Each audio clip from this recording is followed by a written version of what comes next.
How's it going, everyone? We are back with another weekly watch list. Was off last week. I was traveling, vacation, had a great time, came home immediately, been sick, but on the way out the door now, feeling a little bit better.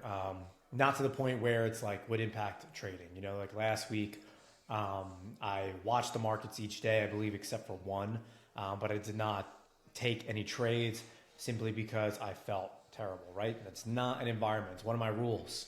It's written on my whiteboard. No trading if sick, sad, depressed, whatever it may be. You know what I mean? I only trade when I am the most optimal self I can be and have hit my routine for the morning. So anyways, let's get into the watch list. So SPY QQQ, all-time highs, IWM, almost there. Pretty much set a new all-time high, kind of consolidating a little bit below it. So let's get into it. First thing, right, say we keep trending higher, which it's getting pretty tight up here, but, market has shown to be pretty irrational, if you will, the last year or two. So I do have this Fibonacci extension. I was watching the 1.27 extension, which it did reject a little bit intraday on, I believe it was Thursday. And then we moved through it. So once this 612.84 is going to be my main area of resistance. If not, then 610, simply just because it's the next whole cycle number.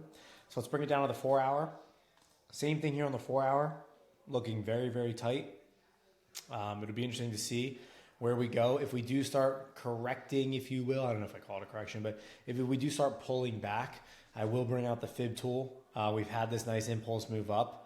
I would like to see, where, let's just say out of curiosity, let's say we start pulling back now. I just want to see where that would be around, see if it lines up with any current demand areas, which is what I like the most. So it does. So the 50 fib lines up really nice with this demand that I have at 595, another whole cycle number as well.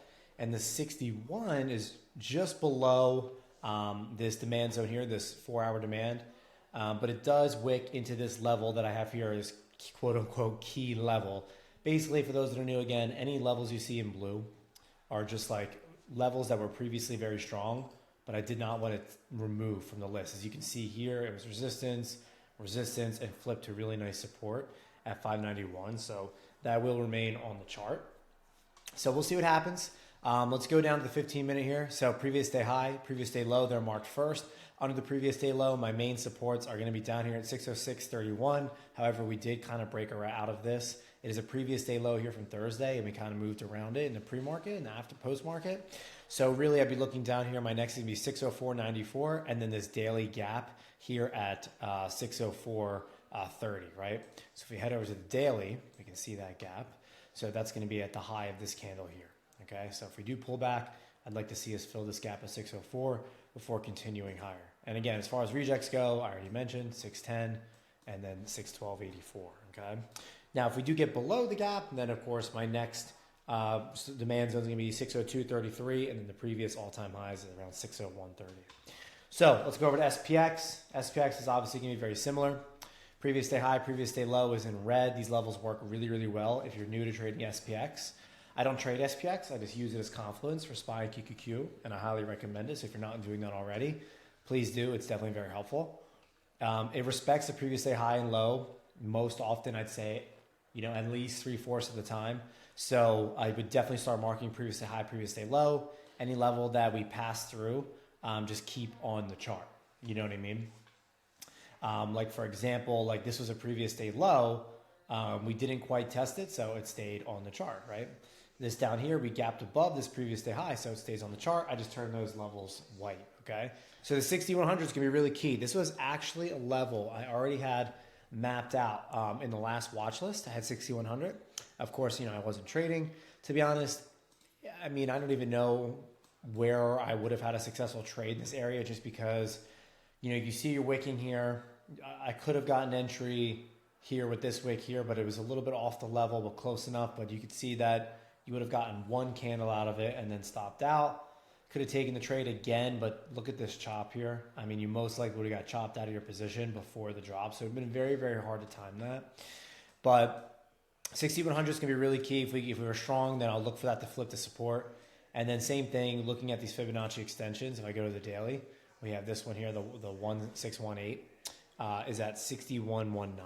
So that's where I'm going to be looking, okay? So let's head over to ES. Okay, as far as ES goes, again, going to be very, very similar. I had the 6100 mapped out. We went over on ES, but I'm going to keep it on there as a whole psych number. It does look decent for a play. If we get over and flip the support, it's another whole psych number. Previous all-time high, I would like to see that act as support at 60.53. If not, we do a 4-hour demand down here at 60.18 up to 60.35. I do have a zone here. I don't have it marked because I'm not that confident in it. I just want to see, I believe it's 30-minute. Yeah, so we have this 30-minute demand, if you will. We had a really strong move coming out of this area. So, of course, if we do end up back in here, could look for a bounce in this area as well. It would line up with the previous day low on SPY as well.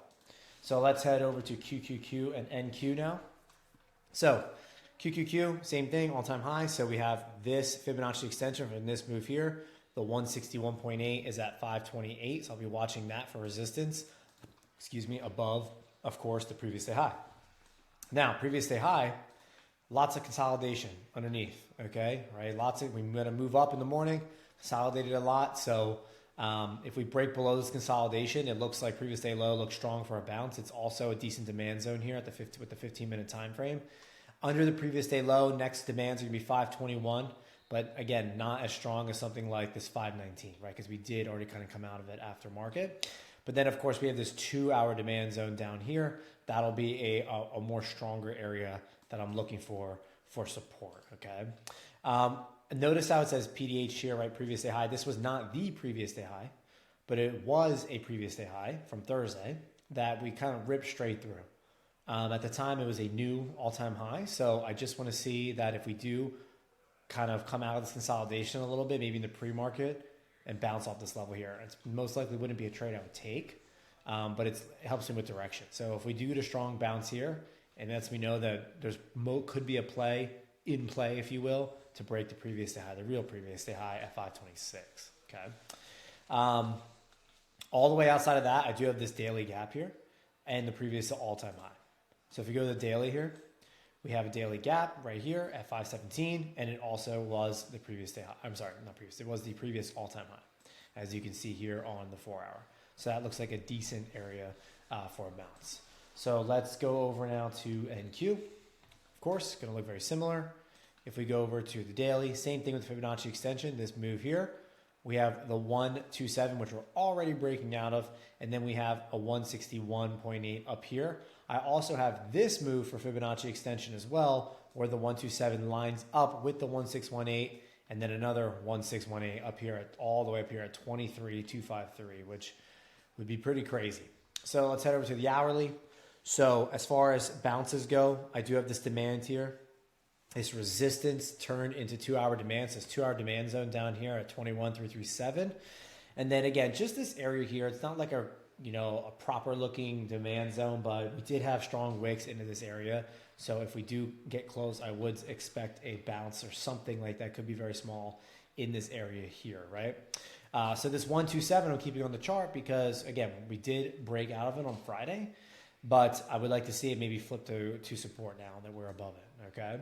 If we break under that demand, last big wick was down here at 21,131, so that could be an area of support. Let me go down to the 30-minute here and just see. Yeah, so it's just this level, this zone here, right? We had support, bigger support here, so I could imagine that this could give us a bounce play. And then again, we have this 2-hour real demand right here, which was a previous resistance, come all the way across, turned into 2-hour demand right here, this small red candle followed by a large green. Again, we come down here, I would expect a bounce in this area. So lastly, IWM. So IWM, once again, we have this pennant forming, this wedge, right? We had one down here, had this marked in the spring, summer, had a nice break out of that, fucking collapse afterwards. But nonetheless, was a nice break. We had another wedge, pennant, whatever here, had a nice break of that, retested it, and then a huge move up. And now we've got a very similar thing happening here on IWM. The only thing I'm looking out for is this is a pretty strong candle here, very high volume as well. And as you can see, a nice move down afterwards. I sometimes look at stuff like this. I'm like, man, why don't I do any swing trades? Because, that is such an unbelievably bearish candle at a new all-time high, or basically right at the all-time high, because the previous all-time high was like 244. And, it was a very strong impulse move up. We gapped up, it was flying. So this 50 and 61 fib, I would like to see tested, for more, institutional buying, if you will. So we'll see. We do have this wedge here. It does look good on the daily. It looks good on the 4 hour. It's getting tighter. So if we do get a break, I know we have all these previous day highs right here, but they're just previous day highs. They're not major areas of supply. So really the all-time high looks like the most sense to get back to the all-time high or break it. So that's going to be my main watch, is to watch that on IWM outside of just, of course, previous day high, previous day low. We had this daily gap that we bounced perfectly on Wednesday while I was sick and just watching. Bounced it once, bounced it twice, broke through it, broke above it again. Could have taken maybe a rejection play here. So nonetheless, it's been a key level. So it stays on the chart for now. Okay, we wicked off it a million times on Friday. Under the previous day low, my next demand is going to be down here at 237. Under that, though, we would be under the wedge, but we'd be very close to this 235 whole cycle number, 1 hour demand, and the 55th. So if we do break below previous day low, I would expect us to come get a bounce in this area, and it almost would probably act as some sort of like liquidity sweep, if you will, underneath this wedge.